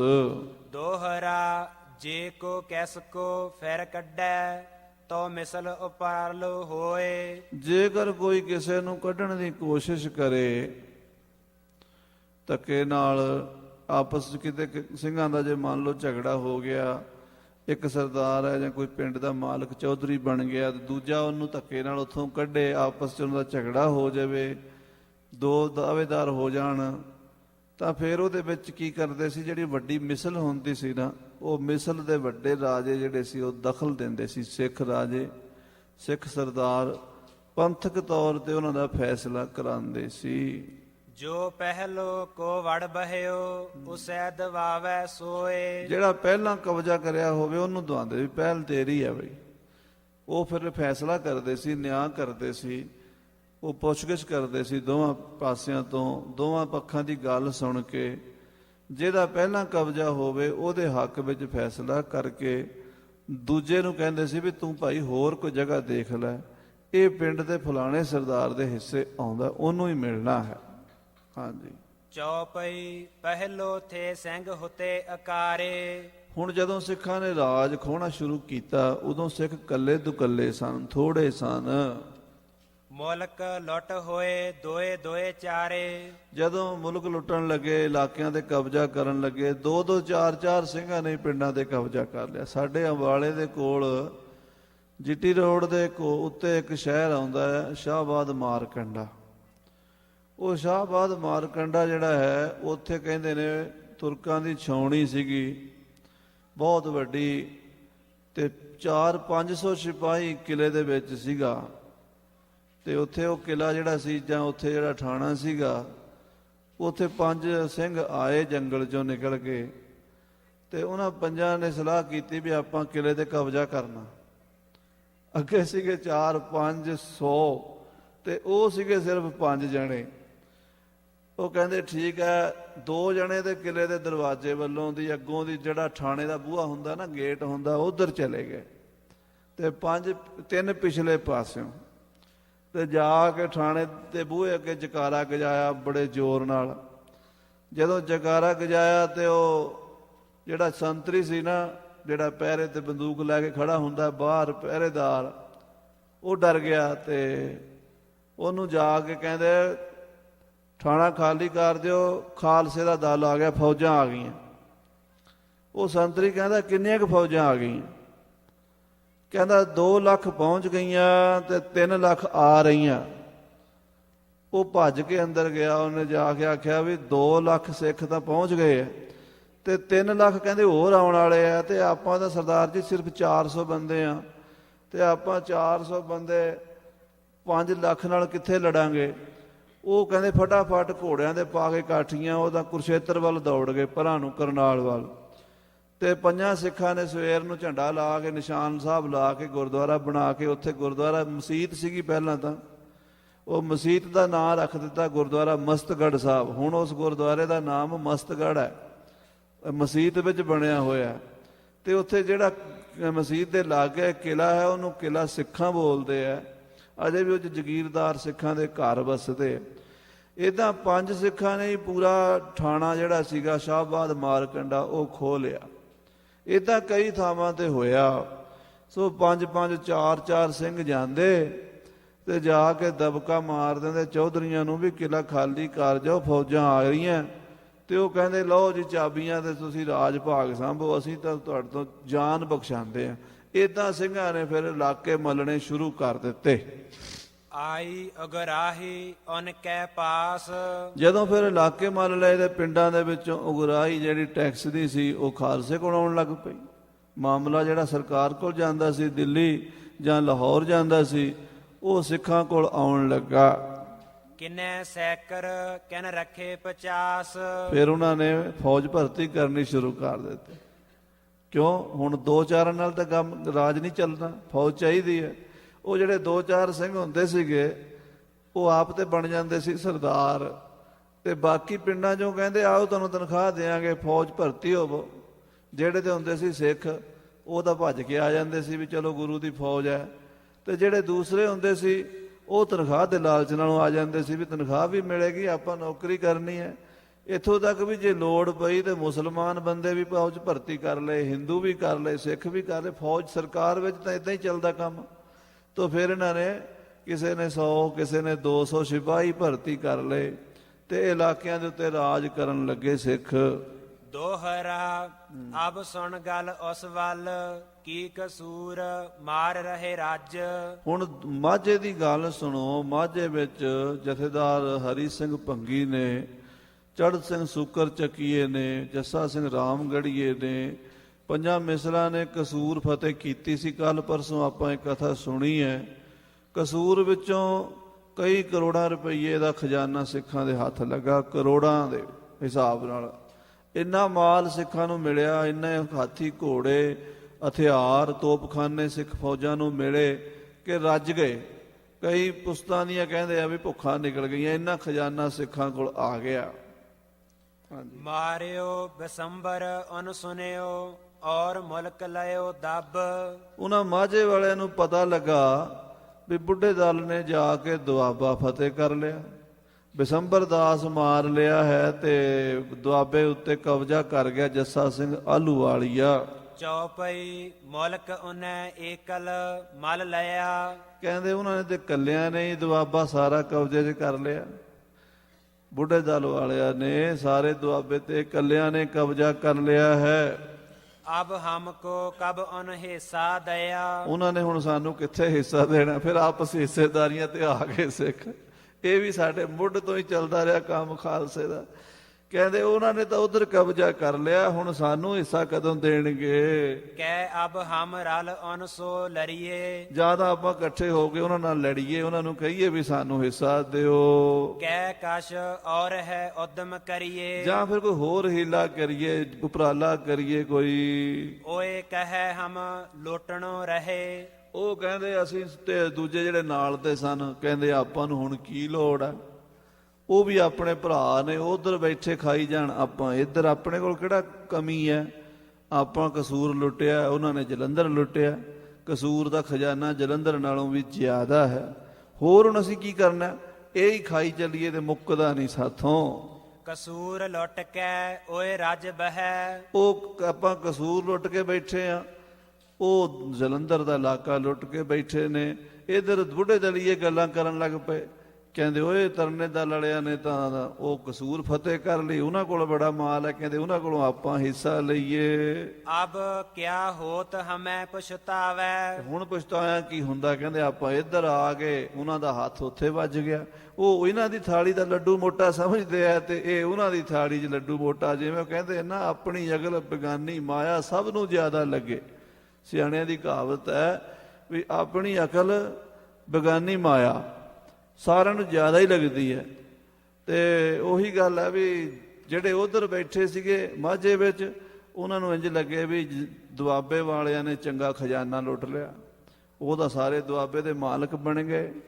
ਕਿੱਥੋਂ ਹੁਸ਼ਿਆਰਪੁਰ ਤੋਂ ਲੈ ਕੇ ਸਾਰਾ ਇਲਾਕਾ ਜਿਹੜਾ ਦਰਿਆ ਬਿਆਸਾ ਤੇ ਸਤਲੁਜ ਦੇ ਵਿਚਕਾਰ ਹੈ, ਉਹ ਸਾਰਾ ਬੁੱਢੇ ਦਲ ਦੇ ਕਬਜ਼ੇ 'ਚ ਹੈ।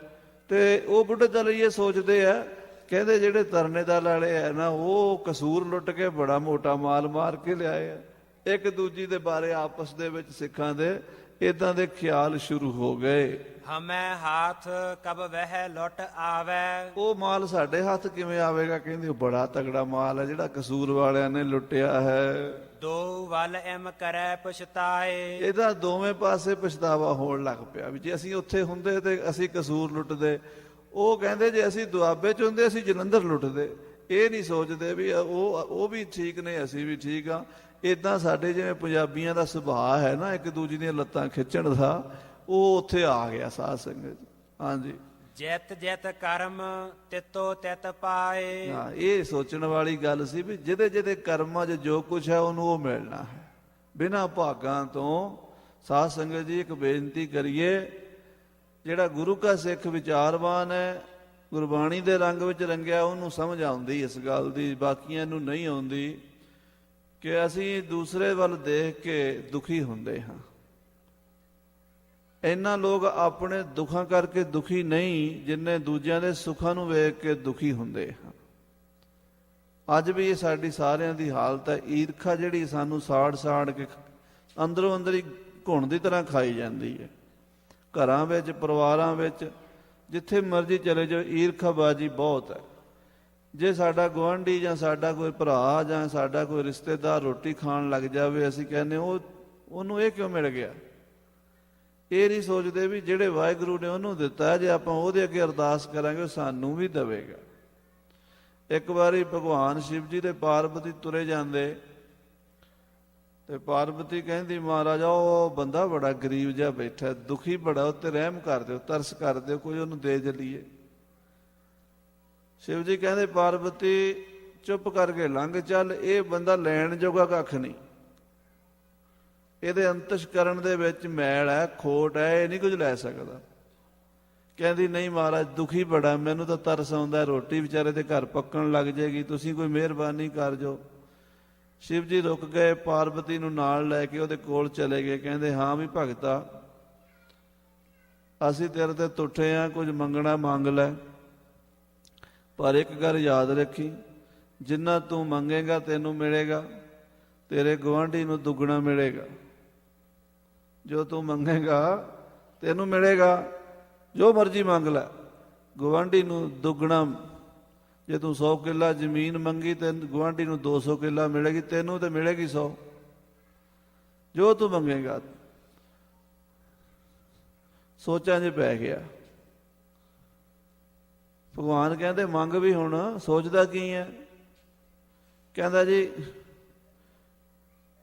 ਮੇਰੀ ਇੱਕ ਅੱਖ ਕਾਣੀ ਕਰ ਦਿਓ। ਗੁਆਂਢੀ ਦੀਆਂ ਦੋਵੇਂ ਜਾਣ, ਮਤਲਬ ਤਾਂ ਇਹ ਸੀਗਾ। ਭਗਵਾਨ ਕਹਿੰਦੇ ਪਾਰਵਤੀ ਸੁਣ ਲੈ, ਇਹਨੂੰ ਹੋਰ ਵਾਰ ਮੰਗਣ ਲਈ ਨਾ ਕਹੀ। ਕਹਿੰਦੀ ਮਹਾਰਾਜ ਚਲੋ ਇਨਸਾਨ ਹੈ, ਗਲਤੀ ਹੋ ਜਾਂਦੀ ਹੈ, ਵਿਚਾਰਾ ਅੱਖ ਤੋਂ ਤੇ ਕਾਣਾ ਹੋ ਗਿਆ, ਤੇ ਇੱਕ ਵਾਰੀ ਹੋਰ ਮੌਕਾ ਦੇ ਦਿਓ, ਕੋਈ ਚਾਂਸ ਦੇ ਦਿਓ, ਸ਼ਾਇਦ ਕੁਝ ਚੰਗਾ ਮੰਗ ਲਵੇ। ਫਿਰ ਭਗਵਾਨ ਕਹਿੰਦੇ ਵੀ ਠੀਕ ਹੈ ਭਾਈ, ਤੂੰ ਅੱਖ ਤੇ ਆਪਣੀ ਗਵਾ ਬੈਠੇ, ਤੇਰੇ ਗੁਆਂਢੀ ਦੀਆਂ ਦੋਵੇਂ ਚਲੀ ਗਈਆਂ, ਤੇ ਹੁਣ ਇੱਕ ਵਾਰੀ ਕੋਈ ਹੋਰ ਤੈਨੂੰ ਮੌਕਾ ਦੇਣਾ, ਮੰਗ ਲੈ, ਪਰ ਗੁਆਂਢੀ ਨੂੰ ਦੁੱਗਣਾ ਹੀ ਮਿਲਣਾ। ਕਹਿੰਦਾ ਮਹਾਰਾਜ ਮੇਰੇ ਬੂਹੇ ਅੱਗੇ ਵੱਡਾ ਸਾਰਾ ਖੂਹ ਪੱਟਿਆ ਜਾਵੇ, ਗੁਆਂਢੀ ਦੇ 2 ਟੋਏ ਪੱਟੇ ਗਏ, ਵਿਚਾਰਾ ਡੁੱਬ ਕੇ ਮਰ ਜਾਵੇ। ਕਹਿਣ ਦਾ ਮਤਲਬ ਹੈ ਵੀ ਇਹ ਲੋਕ ਜਿਹੜੇ ਸੰਸਾਰ ਦੇ ਈਰਖਾਲੂ ਲੋਕ ਹਨ, ਰੱਬ ਤੋਂ ਗੁਰੂ ਤੋਂ ਵੀ ਕੁਝ ਨਿਆਮਤ ਨਹੀਂ ਲੈ ਸਕਦੇ। ਤੇ ਇਹ ਇਨਸਾਨ ਦੀ ਸਭ ਤੋਂ ਵੱਡੀ ਕਮਜ਼ੋਰੀ ਹੈ, ਔਰ ਸਦੀਆਂ ਪੁਰਾਣੀ ਹੈ, ਯੁੱਗਾਂ ਤੋਂ ਚੱਲੀ ਆਉਂਦੀ ਸਾੜਾ ਜਿਹੜਾ ਈਰਖਾ। ਜਿਹੜਾ ਇਸ ਈਰਖਾ ਤੋਂ ਬੈਰ ਵਿਰੋਧ ਤੋਂ ਨਿਕਲ ਜੇ ਉਹ ਬ੍ਰਹਮ ਗਿਆਨੀ ਹੁੰਦਾ। ਪਰ ਅਰਬਾਂ ਖਰਬਾਂ ਚੋਂ ਇੱਕ ਹੋਵੇ ਤੇ ਹੋਵੇ, ਬਣਨਾ ਬੜਾ ਔਖਾ। ਗੱਲਾਂ ਸਾਰੇ ਅਸੀਂ ਕਰਦੇ ਹਾਂ, ਅਸੀਂ ਵੀ ਇਸੇ ਚੱਕਰ 'ਚ ਫਸ ਜਾਂਦੇ ਹਾਂ। ਸ੍ਰੀ ਰਾਮਚੰਦਰ ਜੀ ਮਹਾਰਾਜ ਵਰਗੇ ਅਵਤਾਰੀ ਪੁਰਸ਼, ਉਹਨਾਂ ਦੇ ਘਰ ਦੇ ਵਿੱਚ ਕਿਆ ਈਰਖਾ ਨਹੀਂ ਹੋਈ? ਕਿ ਕਈ ਨੇ ਸ੍ਰੀ ਰਾਮਚੰਦਰ ਜੀ ਨੂੰ 14 ਸਾਲ ਦਾ ਬਨਵਾਸ ਦਵਾਤਾ, ਆਪਣੇ ਪੁੱਤਰ ਨੂੰ ਰਾਜ ਦਵਾਤਾ। ਇਹ ਸਾੜਾ ਹੀ ਸੀਗਾ ਵੀ ਉਹ ਮਤਰੇਈ ਦਾ, ਦੂਸਰੀ ਦਾ, ਸੌਤ ਦਾ ਪੁੱਤਰ ਕਿਉਂ ਰਾਜਾ ਬਣੇ, ਮੇਰਾ ਬਣੇ। ਕਿੱਥੇ ਕਿੱਥੇ ਨਹੀਂ, ਪਾਂਡਵਾਂ ਕੌਰਵਾਂ ਵਿੱਚ ਹੁੰਦਾ ਰਿਹਾ। ਸੋ ਸਿੰਘਾਂ ਵਿੱਚ ਵੀ ਇਹ ਬਿਮਾਰੀ ਘਰ ਕਰਨ ਲੱਗ ਪਈ ਹੈ। ਕਹਿੰਦੇ ਜਦੋਂ ਉਹਨਾਂ ਨੇ ਕਸੂਰ ਦੱਬ ਲਿਆ, ਤਰਨੇ ਦਲ ਵਾਲਿਆਂ ਨੇ ਤੇ ਬੁੱਢੇ ਦਲ ਵਾਲਿਆਂ ਨੇ ਜਲੰਧਰ ਤੇ ਕਬਜ਼ਾ ਕਰ ਲਿਆ, ਤੇ ਇੱਕ ਦੂਜੀ ਨੂੰ ਸੋਚਦੇ ਆ ਜੇ ਅਸੀਂ ਉੱਥੇ ਹੁੰਦੇ ਤੇ ਅਸੀਂ ਉਸ ਮਾਲ ਵਿੱਚ ਹਿੱਸਾ ਬਣਾਉਂਦੇ। ਹਾਂਜੀ, ਤਬ ਇਨਕੈ ਦਿਲ ਉਦਮ ਆਇਓ। ਤਾਂ ਇਹਨਾਂ ਦੇ ਮਨ ਵਿੱਚ ਜਿਹੜੇ ਸੀਗੇ ਸਿੰਘ ਹਮਲਾ ਕਰਨ ਵਾਲੇ ਕਸੂਰ ਉੱਤੇ, ਇਹਨਾਂ ਦੇ ਮਨ 'ਚ ਵੀ ਉਦਮ ਉੱਠਿਆ।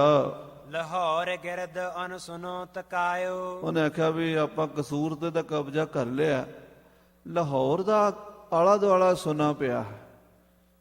ਦੁਆਬੇ ਵਾਲੇ ਤਾਂ ਚਲੋ ਉਹ ਦੁਆਬੇ 'ਚ ਰਾਜ ਕਰ ਰਹੇ ਨੇ, ਤੇ ਆਪਾਂ ਮਾਝੇ ਦੇ ਉੱਤੇ ਸਾਰੇ ਤੇ ਕਿਉਂ ਨਾ ਕਬਜ਼ਾ ਕਰੀਏ, ਲਾਹੌਰ ਦਾ ਇਲਾਕਾ ਮੱਲੀਏ। 3 ਮਿਸਲ ਚੜ ਅੱਗੇ ਦੌੜੀ। 3 ਮਿਸਲਾਂ ਅੱਗੇ ਚੜ ਕੇ ਦੌੜ ਪਈਆਂ ਜੰਗ ਦੇ ਲਈ। 2 ਫਿਰ ਮਾਝੇ ਓ ਪਹਾੜਨ ਉੜੀ। 2 ਮਾਝੇ ਵਿੱਚ ਤੇ ਪਹਾੜਾਂ ਵਿੱਚ ਵੜ ਗਈਆਂ। ਮਾਝੇ ਮੈਂ ਥੇ ਜਿਨ ਕੇ ਗ੍ਰਾਮ। ਜਿਨ੍ਹਾਂ ਸਿੰਘਾਂ ਦੇ ਮਾਝੇ 'ਚ ਗ੍ਰਾਮ ਸਨ, ਪਿੰਡ ਸਨ, ਸੋ ਕੀਨੇ ਉਨ ਕਾਇਮ। ਉਹ ਪਿੰਡਾਂ ਵਿੱਚ ਸਿੰਘਾਂ ਨੇ ਆਪਣੇ ਕਾਇਮ ਕਰ ਲਏ। ਆਪਣੇ ਆਪਣੇ ਪਿੰਡਾਂ ਜਾ ਕੇ ਆਪ ਰਾਜੇ ਬਣ ਗਏ। ਉਹਨਾਂ ਦਾ ਉੱਥੇ ਭੇਤ ਸੀਗਾ, ਲੋਕ ਜਾਣਦੇ ਸੀਗੇ, ਤੇ ਲੋਕਾਂ ਨੇ ਵੀ ਨਵੀਂ ਸਰਕਾਰ ਜਿਹੜੀ ਸੀ ਬਣ ਰਹੀ ਸੀ ਖਾਲਸੇ ਦੀ, ਉਹਨੂੰ ਸਵੀਕਾਰ ਕਰ ਲਿਆ। ਦੋਹਰਾ ਨਕਈ ਸੋ ਵਲ ਨੱਕੇ ਤੁਰੇ, ਭੰਗੀ ਪਛਮ ਤੈ ਮਲਤਾਨ। ਲਾਹੌਰ ਤੋਂ ਜਿਹੜਾ ਸਾਧ ਸੰਗਤ ਜੀ ਦੱਖਣ ਦਾ ਇਲਾਕਾ ਹੈ, ਇਹਨੂੰ ਨੱਕਾ ਦੇਸ਼ ਕਹਿੰਦੇ ਹਨ। ਰਾਵੀ ਤੇ ਸਤਲੁਜ ਦੇ ਵਿਚਕਾਰ ਦਾ ਜਿਹੜਾ ਇਲਾਕਾ ਲਾਹੌਰ ਤੋਂ ਦੱਖਣ ਵਾਲੇ ਪਾਸੇ ਹੈ, ਦੱਖਣ ਪੱਛਮ ਨੂੰ, ਉਹਨੂੰ ਨੱਕਾ ਦੇਸ਼ ਕਹਿੰਦੇ। ਉੱਥੋਂ ਦੀ ਜਿਹੜੀ ਮਿਸਲ ਸੀ ਕਰਮ ਸਿੰਘ ਨੱਕੇ ਦੇਸ਼ ਦੀ, ਨਕਈ, ਉਧਰ ਨੱਕੇ ਦੇਸ਼ ਵਿੱਚ ਨਕਈਆਂ ਨੇ ਆਪਣਾ ਇਲਾਕਾ ਮਾਰ ਲਿਆ, ਤੇ ਪੱਛਮ ਤੇ ਮੁਲਤਾਨ ਵਾਲੇ ਪਾਸੇ ਭੰਗੀਆਂ ਦੀ ਮਿਸਲ ਨੇ ਜਾ ਕੇ ਕਬਜ਼ੇ ਕਰਨੇ ਸ਼ੁਰੂ ਕਰ ਦਿੱਤੇ। ਚੜ ਸਿੰਘ ਲਾਂਬੇ ਸ਼ਾਂਬ ਤੱਕ ਵਿੱਚ ਰੋਕੈ ਥਾਨ। ਚੜ੍ਹਤ ਸਿੰਘ ਜਿਹੜਾ ਦਾਦਾ ਸੀ ਮਹਾਰਾਜੇ ਰਣਜੀਤ ਸਿੰਘ ਦਾ, ਉਹ ਹੱਲੇ ਕਰਕੇ ਕਈ ਛੋਟੇ ਛੋਟੇ ਤੁਰਕਾਂ ਦੇ ਠਾਣਿਆਂ ਤੇ ਕਬਜ਼ਾ ਕਰਦਾ ਰਿਹਾ, ਤੇ ਗੁਜਰਾਂ ਵਾਲੇ ਤੇ ਉਹਨੇ ਕਿਲਾ ਕਾਇਮ ਕਰ ਲਿਆ। ਚੌਪਈ ਚੜ ਸਿੰਘ ਆਪ ਕਜਾ ਕੀ ਤਾਣ। ਭਾਈ ਸਾਹਿਬ ਰਤਨ ਸਿੰਘ ਜੀ ਲਿਖਦੇ ਆ, ਚੜ੍ਹ ਸਿੰਘ ਆਪ ਕਜਾ ਕੀ ਤਾਣ। ਉਹ ਮੌਤ ਜਿੰਨਾ ਫੁਰਤੀਲਾ ਸੀਗਾ, ਦੁਸ਼ਮਣ ਦੇ ਨਾਲ ਲੜਨਾ, ਲੋਹਾ ਲੈਣਾ, 24 ਘੰਟੇ ਘੋੜੇ ਦੀ ਕਾਠੀ ਤੇ ਬੈਠੇ ਰਹਿਣਾ, ਤੇ ਕੱਲੇ ਨੇ ਕਈਆਂ ਵੱਡੀਆਂ ਵੱਡੀਆਂ ਜੰਗਾਂ ਨੂੰ ਫਤਿਹ ਕੀਤਾ ਸੀ। ਬੜਾ ਬਲੀ ਸੀ ਚੜ੍ਹਤ ਸਿੰਘ। ਹਾਂਜੀ, ਰੋਕਿਓ ਮੁਲਕ ਸੋ ਘੋੜੇ ਖਾਣ। ਉਹਨੇ ਉਹ ਇਲਾਕਾ ਮੱਲਿਆ ਗੁਜਰਾਂ ਵਾਲੇ ਦਾ, ਜਿਹੜਾ ਕਹਿੰਦੇ ਘੋੜਿਆਂ ਦੀ ਖਾਣ ਮੰਨਿਆ ਜਾਂਦਾ, ਜਿੱਥੇ ਚੰਗੇ ਚੰਗੇ ਨਸਲ ਦੇ ਘੋੜੇ ਤੇ ਚੰਗੇ ਚੰਗੇ ਦੁਧਾਰੂ ਪਸ਼ੂ ਪੈਦਾ ਹੁੰਦੇ ਹਨ। ਗੁਜਰਾਵਾਲ ਬਹਾਇਆ ਠਾਣਾ। ਗੁਜਰਾਂ ਵਾਲੇ ਦਾ ਕਿਲੇ ਉੱਤੇ ਚੜ੍ਹਤ ਸਿੰਘ ਨੇ ਠਾਣਾ ਬਹਾ ਲਿਆ ਤੇ ਕਿਲਾ ਉੱਥੇ ਪੱਕਾ ਕੀਤਾ। ਔਰ ਮੁਲਕ ਕਰਿਓ ਲੁੱਟ ਖਾਣਾ। ਉਹਨੇ ਬਾਕੀ ਸਾਰਾ ਮੁਲਕ ਜਿਹੜਾ ਸੀ ਨੇੜੇ ਤੇੜੇ ਤੁਰਕਾਂ ਦਾ ਲੁੱਟਣਾ ਸ਼ੁਰੂ ਕਰ ਦਿੱਤਾ। ਭੰਗੀਆਂ ਮੈਂ ਭਏ ਬਹੁ ਸਰਦਾਰ। ਹੁਣ ਭੰਗੀਆਂ ਦੇ ਵਿੱਚ ਬਹੁਤ ਸਰਦਾਰ ਪੈਦਾ ਹੋ ਗਏ। ਉਹਨਾਂ ਦੀ ਮਿਸਲ ਵੱਡੀ ਸੀਗੀ। ਛੱਜਾ ਸਿੰਘ ਭੰਗੀ, ਹਰੀ ਸਿੰਘ ਭੰਗੀ, ਅੱਗੇ ਉਹਨਾਂ ਦੇ ਜਿਹੜੇ ਚੇਲੇ ਚਬਾਟੇ ਸਾਰੇ ਮੁਖੀ ਬਣ ਗਏ। ਭੰਗੀਆਂ ਦੀ ਮਿਸਲ ਕੋ ਤਾਕਤ ਬਹੁਤ ਸੀ। ਔਰ ਸਾਧ ਸੰਗਤ ਜੀ, ਭੰਗੀਆਂ ਦੀ ਮਿਸਲ ਨੇ ਹੀ ਅਹਿਮਦ ਸ਼ਾਹ ਅਬਦਾਲੀ ਕੋਲੋਂ ਤੋਪ ਖੋਈ ਸੀ ਨਾ, ਜਿਹੜੀ ਸਭ ਤੋਂ ਵੱਡੀ ਤੋਪ ਸੀਗੀ, ਜਿਹਦੇ 'ਚ 1.5 ਮਣ ਦਾ ਗੋਲਾ ਪੈਂਦਾ ਸੀ, 1.5 ਮਣ ਦਾ। ਔਰ ਉਹ ਜਿਹੜੀ ਤੋਪ ਸੀਗੀ ਉਹ ਸਾਧ ਸੰਗਤ ਜੀ 60 ਮਣ ਪਿੱਤਲ ਢਾਲ ਕੇ ਅਬਦਾਲੀ ਨੇ ਬਣਾਈ ਸੀ। ਜਿਹੜਾ ਪੰਜਾਬ ਦੇ ਲੋਕਾਂ ਦੇ ਘਰਾਂ 'ਚੋਂ ਭਾਂਡੇ ਚੁੱਕ ਕੇ ਨਾ, ਲੋਕਾਂ ਦੇ ਕੋਈ ਕੌਲੀ ਗਲਾਸ ਭਾਂਡਾ ਰਹਿਣ ਨਹੀਂ ਦਿੱਤਾ, ਸਭ ਚੁੱਕ ਕੇ ਤੇ ਉਹ ਢਾਲ ਕੇ ਉਹਦੀ ਤੋਪ ਤਿਆਰ ਕੀਤੀ, ਜਿਹਨੂੰ ਜਮ ਤੋਪ ਉਹਦਾ ਨਾਮ ਰੱਖਿਆ ਸੀ, ਜਮ ਤੋਪ। ਉਹ ਜਮ ਤੋਪ ਹਰੀ ਸਿੰਘ ਭੰਗੀ ਨੇ ਅਬਦਾਲੀ ਕੋਲੋਂ ਖੋਹ ਲਈ ਸੀ, ਇਸ ਕਰਕੇ ਉਹਦਾ ਨਾਮ ਪੈ ਗਿਆ ਭੰਗੀਆਂ ਵਾਲੀ ਤੋਪ। ਅੱਜ ਕੱਲ੍ਹ ਉਹ ਲਾਹੌਰ ਦੇ ਕਿਲੇ ਦੇ ਬਾਹਰ ਰੱਖੀ ਦੱਸੀ ਜਾਂਦੀ ਹੈ। ਮਹਾਰਾਜਾ ਰਣਜੀਤ ਸਿੰਘ ਦੇ ਕੋਲ ਰਹੀ ਹੈ ਉਹ ਤੋਪ। ਵੱਡੇ ਜੰਗ ਉਹਦੇ ਨਾਲ ਰਾਜੇ ਰਣਜੀਤ ਸਿੰਘ ਨੇ ਫਤਿਹ ਕੀਤੇ। ਜਦੋਂ ਉਹ ਤੋਪ ਚੱਲਦੀ ਸੀ ਤੇ ਕਹਿੰਦੇ ਮੀਲਾਂ ਦੇ ਵਿੱਚ ਧਰਤੀ ਦੇ ਧਮਕ ਪੈ ਕੇ ਕਈ ਮੀਲਾਂ ਵਿੱਚ ਗਰਭਵਤੀਆਂ ਤੇ ਗਰਭ ਛਣ ਜਾਂਦੇ ਸੀ, ਇੰਨੀ ਜ਼ਿਆਦਾ ਉਹਦੀ ਧਮਕ ਸੀਗੀ, ਐਡਾ ਬਲ ਨਾਲ ਉਹ ਚੱਲਦੀ ਸੀ ਤੋਪ। ਮੁਲਤਾਨ ਦਾ ਕਿਲਾ ਜਦੋਂ ਅਕਾਲੀ ਫੂਲਾ ਸਿੰਘ ਫਤਿਹ ਕਰਨ ਗਏ, ਭੰਗੀਆਂ ਵਾਲੀ ਤੋਪ ਨਾਲ ਲੈ ਕੇ ਗਏ ਸਨ। ਤੇ ਜਦੋਂ ਉਹ ਤੋਪ ਦੇ ਫੈਰ 12-13 ਫੈਰ ਨਿਕਲ ਗਏ ਨਾ, ਤੇ ਕਹਿੰਦੇ ਉਹਦਾ ਪਹੀਆ ਟੁੱਟ ਗਿਆ ਸੀਗਾ ਉਹ ਤੋਪ ਦਾ। ਤੇ ਉਧਰੋਂ ਕਿਲਾ ਮੁਲਤਾਨ ਫਤਿਹ ਨਹੀਂ ਸੀ ਹੋ ਰਿਹਾ। ਤੇ ਕਹਿੰਦੇ ਤੋਪਚੀ ਨੇ ਸਲਾਹ ਦਿੱਤੀ ਵੀ ਇਹਦੇ ਥੱਲੇ ਕੋਈ ਮੋਢਾ ਢਾਹ ਕੇ ਖਲੋਵੇ, ਤੋਪ ਨੂੰ ਚੱਕ ਕੇ ਤੇ ਗੋਲਾ ਚੱਲ ਸਕਦਾ, ਪਰ ਸ਼ਰਤ ਹੈ ਜਦੋਂ ਤੋਪ ਚੱਲੇਗੀ ਜਿਹੜਾ ਮੋਢਾ ਢਾਹ ਕੇ ਖਲੋਤਾ ਹੋਏਗਾ ਉਹ ਸ਼ਹੀਦ ਹੋ ਜਾਏਗਾ। ਇਹ ਗੱਲ ਇੱਕ ਮੁਸਲਮਾਨ ਲਿਖਾਰੀ ਨੇ ਜਾਂ ਅੰਗਰੇਜ਼ ਲਿਖਾਰੀ ਨੇ, ਉਹਨੇ ਅੱਖੀਂ ਵੇਖੀ ਲਿਖੀ ਆ। ਕਹਿੰਦਾ ਮੈਂ ਉੱਥੇ ਦੇਖ ਰਿਹਾ ਸੀਗਾ ਕਿ ਸਿੰਘ ਛਾਲਾਂ ਮਾਰ ਕੇ ਆ ਗਏ, ਕਹਿੰਦੇ ਮੈਂ ਪਹਿਲਾਂ ਮੋਢਾ ਲਾਵਾਂਗਾ, ਦੂਜਾ ਕਹਿੰਦਾ ਮੈਂ ਲਾਵਾਂਗਾ। ਕਹਿੰਦੇ 11-12 ਸਿੰਘ ਸ਼ਹੀਦ ਹੋਏ, 12-13 ਤੋਪਾਂ ਦੇ ਗੋਲੇ ਫੈਰ ਹੋਏ, ਪਰ ਜਿਹੜੇ ਉਹ 12ਵਾਂ-13ਵਾਂ ਗੋਲਾ ਲੱਗਾ, ਕਿਲੇ 'ਚ ਪਾੜ ਪੈ ਗਿਆ ਤੇ ਸਿੰਘ ਅਕਾਲੀ ਫੂਲਾ ਸਿੰਘ ਦੇ ਕਿਲੇ ਦੇ ਅੰਦਰ ਜਾ ਵੜੇ। ਕਹਿਣ ਦਾ ਮਤਲਬ ਹੈ ਕਿ ਉਹ ਤੋਪ ਭੰਗੀਆਂ ਵਾਲੀ ਜਿਹੜੀ ਸੀ ਉਹ ਅਬਦਾਲੀ ਕੋਲੋਂ ਹਰੀ ਸਿੰਘ ਭੰਗੀ ਨੇ ਖੋਈ। ਇਹ ਮਿਸਲ ਸਭ ਤੋਂ ਵੱਡੀ ਪਹਿਲੀ ਜਿਹੜੀ ਮਿਸਲ ਸੀ ਸਿੱਖਾਂ ਦੀ, ਉਹ ਭੰਗੀਆਂ ਦੀ ਮਿਸਲ ਸੀ। ਹਰੀ ਸਿੰਘ ਭੰਗੀ ਤੋਂ ਬਾਅਦ ਉਸ ਮਿਸਲ 'ਚ ਛੋਟੇ ਜਥੇਦਾਰ ਬਹੁਤ ਹੋ ਗਏ। ਅਨ ਬਹੁ ਘੇਰਿਓ ਰਾਰ ਔ ਪਾਰ। ਉਹਨਾਂ ਨੇ ਰਾਵੀ ਦਾ ਉਰਲਾ ਤੇ ਪਰਲਾ ਪਾਸਾ ਬਹੁਤ ਘੇਰ ਲਿਆ। ਲਾਹੌਰ ਦੇ ਆਲੇ ਦੁਆਲੇ ਭੰਗੀ ਰੋਜ਼ ਹੀ ਫਤੂਰ ਪਾ ਕੇ ਰੱਖਦੇ ਸਨ ਤੇ ਲਾਹੌਰ ਦੀ ਸਰਕਾਰ ਦੇ ਨੱਕ ਦਮ ਕਰ ਰੱਖਿਆ ਭੰਗੀਆਂ ਨੇ। ਚੜ ਸਿੰਘ ਸੋ ਰਾਖੈ ਖਹੋ ਖਈ। ਫਿਰ ਭੰਗੀਆਂ ਦੀ ਚੜ੍ਹਤ ਸਿੰਘ ਨਾਲ ਖਾਓ ਖਈ ਸ਼ੁਰੂ ਹੋ ਗਈ ਇਲਾਕਿਆਂ ਦੇ ਮਾਮਲੇ 'ਚ। ਇਹ ਬਾਅਦ ਦੀਆਂ ਗੱਲਾਂ ਨੇ, ਉਹ ਸ਼ੁਰੂ ਹੋ ਗਈਆਂ ਕਿਉਂਕਿ 1760-62 ਤੋਂ ਬਾਅਦ ਸਿੱਖ ਜਿਹੜੇ ਨੇ ਰਾਜੇ ਬਣਨੇ ਸ਼ੁਰੂ ਹੋਏ ਤੇ ਮਹਾਰਾਜਾ ਰਣਜੀਤ ਸਿੰਘ ਦਾ ਜਨਮ ਹੋ ਕੇ 1780 ਦੇ ਵਿੱਚ ਹੋਇਆ। ਉਸ ਤੋਂ ਪਹਿਲਾਂ ਜਿਹੜੇ 15-16 ਸਾਲ ਨਾ ਮਿਸਲਾਂ ਦਾ ਆਪਸ ਵਿੱਚ ਬਹੁਤ ਜੰਗ ਜੁੱਧ ਹੁੰਦਾ ਰਿਹਾ। ਚੜ੍ਹਤ ਸਿੰਘ ਨਾਲ ਭੰਗੀਆਂ ਦੀ ਖਾਓ ਖਈ ਸ਼ੁਰੂ ਹੋ ਗਈ, ਲੜਾਈ ਆਪਸ ਵਿੱਚ ਸਿੱਖਾਂ ਦੀ। ਚੜ ਸਿੰਘ ਅਨਸੋ ਘੁਲਤ ਬਤਈ। ਸਾਰੀ ਉਮਰ ਚੜ੍ਹਤ ਸਿੰਘ ਦੀ ਭੰਗੀਆਂ ਨਾਲ ਘੁਲਦਿਆਂ ਬੀਤ ਗਈ। ਦੋਹਰਾ ਕਸੂਰ ਲੁੱਟੀ ਬਸੰਬਰ ਕੁਟਾ। ਲੱਭਿਓ ਸਿੰਘਨ ਵੱਡ ਮਾਲ। ਸੋ ਇੱਕ ਪਾਸੇ ਤਾਂ ਖਾਲਸੇ ਦੇ ਅੱਧੇ ਦਲ ਨੇ ਕਸੂਰ ਤੇ ਮਾਝੇ ਤੇ ਕਬਜ਼ਾ ਕਰ ਲਿਆ ਤੇ ਅੱਧਾ ਦਲ ਜਿਹੜਾ ਸੀ ਬੁੱਢਾ ਦਲ, ਉਹਦੀਆਂ ਮਿਸਲਾਂ ਨੇ ਦੁਆਬਾ, ਜਲੰਧਰ, ਹੁਸ਼ਿਆਰਪੁਰ, ਕਪੂਰਥਲਾ, ਫਗਵਾੜਾ, ਇਹ ਸਾਰੇ ਇਲਾਕੇ ਤੇ ਕਬਜ਼ਾ ਕਰ ਲਿਆ। ਹਾਂਜੀ। ਬਹੁ ਖਾਲਸੋ ਫਿਰਬੋ ਭਇਓ ਤੁਰਕਨ ਭਇਓ ਬੁਰਹਾਲ। ਸਾਰੇ ਪਾਸੇ ਸਿੰਘਾਂ ਦੀ ਅਕਾਲ ਗੂੰਜਣ ਲੱਗ ਪਈ। ਪਿੰਡਾਂ ਦੇ ਵਿੱਚ ਥਾਂ ਤੇ ਇੱਕ ਸਰਦਾਰ ਹੀ ਸਿੱਖ ਜਾ ਕੇ ਕਬਜ਼ਾ ਕਰਕੇ ਬਹਿ ਗਿਆ ਤੇ ਪਿੰਡਾਂ ਦੇ ਲੋਕਾਂ ਨੂੰ ਹੀ ਫੌਜ ਬਣਾ ਕੇ ਕਿਸੇ ਨੂੰ 10 ਰੁਪਈਏ ਮਹੀਨਾ, ਕਿਸੇ ਨੂੰ 20 ਰੁਪਈਏ ਮਹੀਨਾ ਤਨਖਾਹ ਦੇਣੀ ਤੇ ਫੌਜ ਭਰਤੀ ਕਰ ਲੈਣੀ। ਉਹ ਜਿਹੜੀ ਫੌਜ ਸਰਕਾਰ ਦੀ ਹੁੰਦੀ ਸੀ ਕਦੀ, ਅੱਜ ਉਹ ਸਿੱਖਾਂ ਕੋਲ ਆ ਕੇ ਭਰਤੀ ਹੋਣ ਲੱਗ ਪਏ ਲੋਕ। ਕਿਉਂਕਿ ਲੋਕਾਂ ਨੂੰ ਤਾਂ ਰੋਟੀ ਚਾਹੀਦੀ ਹੈ, ਤਨਖਾਹ ਚਾਹੀਦੀ ਹੈ। ਉਹ ਹਿੰਦੂ ਮੁਸਲਮਾਨ ਸਿਪਾਹੀ ਵੀ ਸਿੱਖ ਫੌਜ ਵਿੱਚ ਸ਼ਾਮਲ ਹੋ ਗਏ। ਤੁਰਕਾਂ ਦਾ ਬੁਰਾ ਹਾਲ ਹੋ ਗਿਆ। ਤੁਰਕਾਂ ਦਾ ਜਿਹੜਾ ਕੋਈ ਟਿਕਾਣਾ ਨਾ ਰਿਹਾ। ਵੱਡੇ 3 ਟਿਕਾਣੇ ਸੀਗੇ, ਕਸੂਰ, ਜਲੰਧਰ ਤੇ ਲਾਹੌਰ।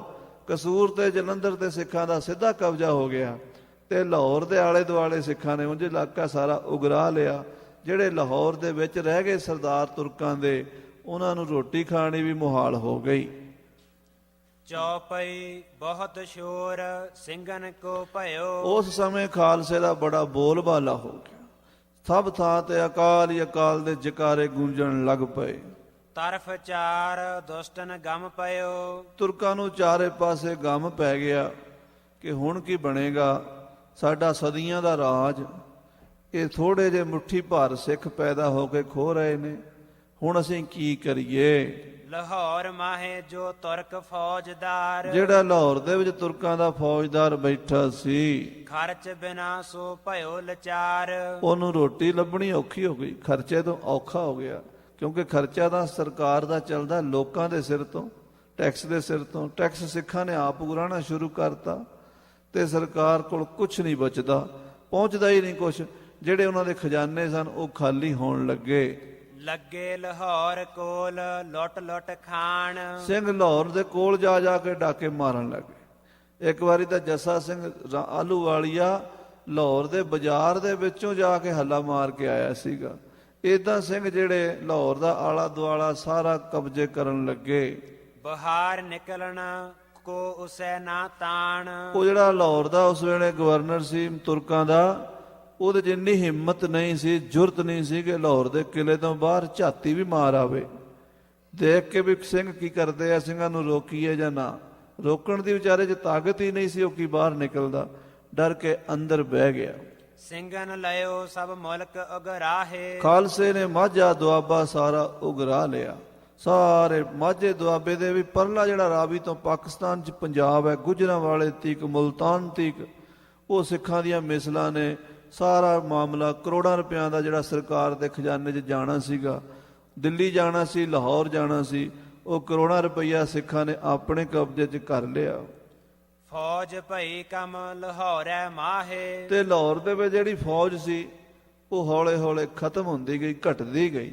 ਹਾਂਜੀ, ਲਾਹੌਰ ਬਾਹਰ ਤੁਰਕ ਫਿਰਨ ਨਾ ਪਾਵੈ। ਇੰਨਾ ਤੁਰਕਾਂ ਦਾ ਨੱਕ 'ਚ ਦਮ ਕਰਤਾ ਸਿੱਖਾਂ ਨੇ ਕਿ ਤੁਰਕ ਜਿਹੜੇ ਨੇ ਲਾਹੌਰ ਤੋਂ ਬਾਹਰ ਘੁੰਮਣ ਵੀ ਨਹੀਂ ਆ ਸਕਦੇ, ਵੀ ਫਿਰ ਕੇ ਗੇੜਾ ਹੀ ਮਾਰ ਆਈਏ, ਵੇਖ ਤੇ ਆਈਏ ਵੀ ਬਾਹਰ ਕੀ ਹੋ ਰਿਹਾ ਹੈ। ਹਾਂਜੀ, ਉਨਕੋ ਬਾਹਰੋਂ ਪੈਸੋ ਨਾ ਆਵੈ। ਔਰ ਬਾਹਰੋਂ ਇੱਕ ਟਕਾ, ਇੱਕ ਧੇਲਾ ਪੈਸਾ ਵੀ ਅੰਦਰ ਤੁਰਕਾਂ ਨੂੰ ਸਰਕਾਰੀ ਖਜ਼ਾਨੇ 'ਚ ਜਮ੍ਹਾਂ ਨਹੀਂ ਹੁੰਦਾ। ਪਿੰਡਾਂ ਦੇ ਲੋਕ ਆਪ ਹੀ ਸਿੱਖਾਂ ਨੂੰ ਜਾ ਕੇ ਆਪਣਾ ਮਾਮਲਾ ਫੜਾ ਆਉਂਦੇ ਆ ਤੇ ਸਰਕਾਰ ਦੇਖਦੀ ਰਹਿੰਦੀ ਹੈ ਵੀ ਨੰਬਰਦਾਰ ਹੋਰੀ ਆਉਣਗੇ ਮਾਮਲਾ ਲੈ ਕੇ। ਨੰਬਰਦਾਰ ਹੋਰੀ ਤੇ ਸਿੱਖਾਂ ਦੇ ਕੋਲ ਪਹੁੰਚੇ ਹੁੰਦੇ ਆ। ਹਾਂਜੀ, ਪੈਸੇ ਬਿਨ ਕਬ ਮਿਲੈ ਸਿਪਾਹੇ। ਤੋ ਪੈਸੇ ਤੋਂ ਬਿਨਾਂ ਕਹਿੰਦੇ ਫੌਜ ਕਿੱਥੋਂ ਭਰਤੀ ਕਰਨ। ਪੈਸੇ ਬਿਨ ਕਬ ਮਿਲੈ ਸਿਪਾਹੇ। ਹੁਣ ਫੌਜ ਰੱਖਣੀ ਜਿਹੜੀ ਰਾਜਿਆਂ ਮਹਾਰਾਜਿਆਂ ਨੇ, ਉਹ ਤਾਂ ਪੈਸੇ ਨਾਲ ਹੀ, ਬਿਨਾਂ ਤਨਖਾਹ ਦੇ ਕੌਣ ਆ ਕੇ ਲੜਦਾ।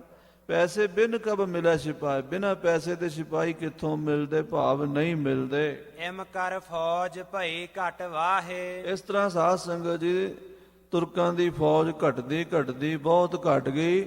ਉਹਨਾਂ ਕੋਲ ਲਾਹੌਰ ਦਾ ਪ੍ਰਬੰਧ ਕਰਨਾ ਵੀ ਔਖਾ ਹੋ ਗਿਆ। ਦੋਹਰਾ ਤਬ ਕਾਬਲ ਤੈ ਦੋਏ ਤੁਮਨ ਭੇਜੇ ਅਹਿਮਦ ਸ਼ਾਹੇ। ਫਿਰ ਲਾਹੌਰ ਵਾਲਿਆਂ ਨੇ ਅਹਿਮਦ ਸ਼ਾਹ ਅਬਦਾਲੀ ਨੂੰ ਸੱਦਾ ਭੇਜਿਆ ਕਿ ਸਾ ਬਾਦਸ਼ਾਹ ਸਲਾਮਤ, ਸਾਡੀ ਬਚਾ ਕਰੋ, ਕਾਫਰਾਂ ਨੇ ਤਾਂ ਇਲਾਕਾ ਸਾਰਾ ਕਬਜ਼ੇ 'ਚ ਕਰ ਲਿਆ। ਸਿੱਖਾਂ ਨੂੰ ਕਾਫਰ ਹੀ ਕਹਿੰਦੇ ਸੀ। ਕਹਿੰਦੇ ਕਾਫਰਾਂ ਨੇ ਸਾਰਾ ਪੰਜਾਬ ਖੋਹ ਲਿਆ ਸਾਡੋਂ, ਤੁਸੀਂ ਕੋਈ ਫੌਜ ਭੇਜੋ।